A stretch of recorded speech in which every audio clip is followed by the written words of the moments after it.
Ever wondered how butter is made? Well, you're about to find out. Butter, that delectable spread that elevates our morning toast, is a key player in our daily lives. It's not just a breakfast staple, but a culinary hero that adds an extra dimension to our food, making it richer, tastier, and more indulgent. From the flaky layers of a perfect croissant to the irresistible crumble of a shortbread cookie, butter is the secret ingredient that makes these treats so decadently delicious. It's the magic that transforms the ordinary to extraordinary, the simple to sublime. And yet, despite its culinary prowess, butter is surprisingly simple to make. Yes, you heard it right. With just a few ingredients and a bit of patience, you can make your very own batch of homemade butter. So, get ready to embark on a culinary journey like no other. Today, you will discover the surprisingly simple process of making homemade butter. What do you need to make butter? Not much, actually. The star of the show here is heavy cream. That's right, the cream you drizzle over your desserts is about to transform into something even more delightful. You see, butter is essentially the fat from the cream. When you churn heavy cream, the fat globules stick together, separating from the watery part known as buttermilk. Now, you might be wondering, is there anything else you need? Well, there is one more thing, and that's salt.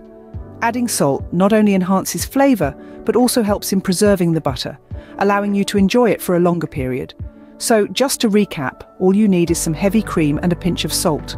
Remember, the quality of your ingredients can significantly influence the end product. So, always opt for the freshest, highest quality heavy cream you can find. With just these ingredients, you can create delicious homemade butter. Now, onto the process. Making butter is surprisingly simple. The first step in making homemade butter is to get your cream ready. You can use heavy cream, double cream, or whipping cream.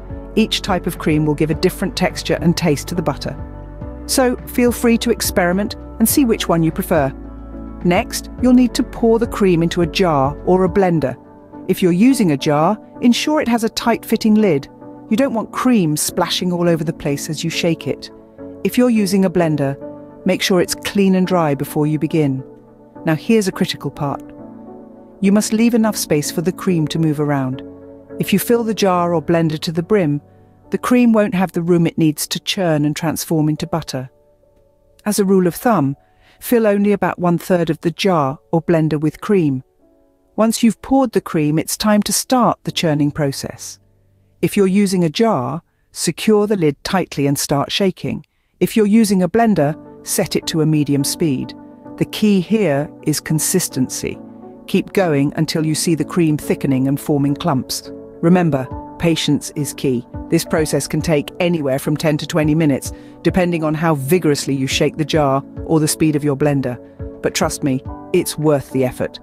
One more thing to note, the temperature of the cream can affect the butter making process. Ideally, the cream should be at room temperature. If it's too cold, it will take longer to churn. If it's too warm, the butter may not form properly. And that's the first part of the butter making process. You're well on your way to creating your own homemade butter. Stick around as we move on to the next step in our butter making journey. Moving on to the second part of the process. This stage is all about transforming that cream into butter, and it's really quite simple.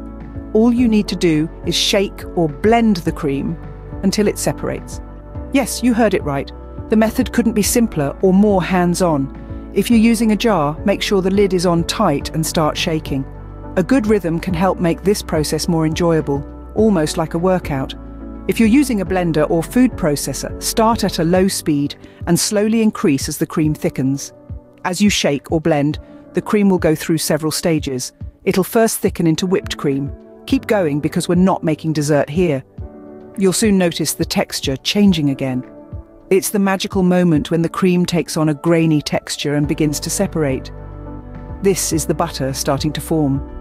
This process of shaking or blending causes the fat molecules in the cream to stick together, forming small globules. As you continue, these globules merge and grow, eventually forming a mass of butter. Now, how can you tell when the butter has fully separated from the buttermilk? Well, you'll notice a distinct shift in the contents of your jar or blender. You'll see a solid mass. That's your butter sloshing around in a liquid. That's the buttermilk.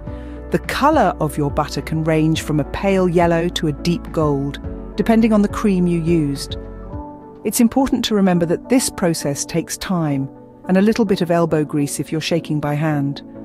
So don't be discouraged if your cream doesn't transform immediately. Just keep at it, and soon enough, you'll be rewarded with homemade butter.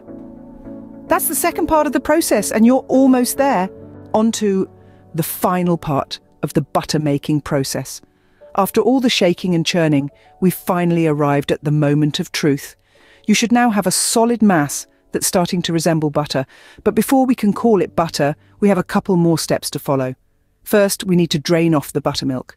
This is the liquid that has separated from the butter. It's not a waste byproduct, but a delicious ingredient that you can use in other recipes. To drain it, gently press the butter against the side of your jar or bowl. This will force the buttermilk to rise to the top. You can then pour it off into another container. Now, onto the rinsing. You might be wondering, why do we need to rinse the butter? Well, here's the reason. The buttermilk that is left in the butter can cause it to spoil quicker. By rinsing the butter, we're removing any residual buttermilk, thereby increasing the butter's shelf life. To rinse your butter, you'll need cold water. The cold temperature helps to solidify the butter, making it easier to handle. Pour the water over the butter, then gently squeeze and knead it. You'll notice that the water will become milky. This is the buttermilk being rinsed out. Pour off the milky water and repeat the process until the water runs clear. Remember to be gentle while kneading and rinsing. We don't want to lose any of that glorious butter down the drain. Also, don't worry if the butter cracks or crumbles a bit. It will come together once you start working with it. After the water runs clear, you've successfully rinsed your butter. Pat it dry with a clean cloth or paper towel to remove any excess water. And there you have it. A beautiful homemade batch of butter ready to spread on your favourite bread or to use in your cooking. Congratulations, you've just made butter. So you've made your butter. Now what? Firstly, let's talk about storage. Homemade butter will keep fresh in your refrigerator for about 2 weeks. Just make sure to wrap it tightly in wax or parchment paper and store it in an airtight container. If you want to keep it for longer, you can freeze it. Frozen butter can last for up to 6 months. Now let's talk about usage. Homemade butter is a versatile ingredient that can elevate your cooking and baking to new heights. Spread it on warm bread for a simple, delicious treat. Use it in your baking to add richness and depth to your cakes and pastries. Melt it over vegetables for a luxurious side dish, or use it to baste your meats, infusing them with succulent flavour. And remember, the beauty of homemade butter is that you can customize it. Add herbs, spices, or sweeteners to create flavoured butters that perfectly suit your taste. And that's it.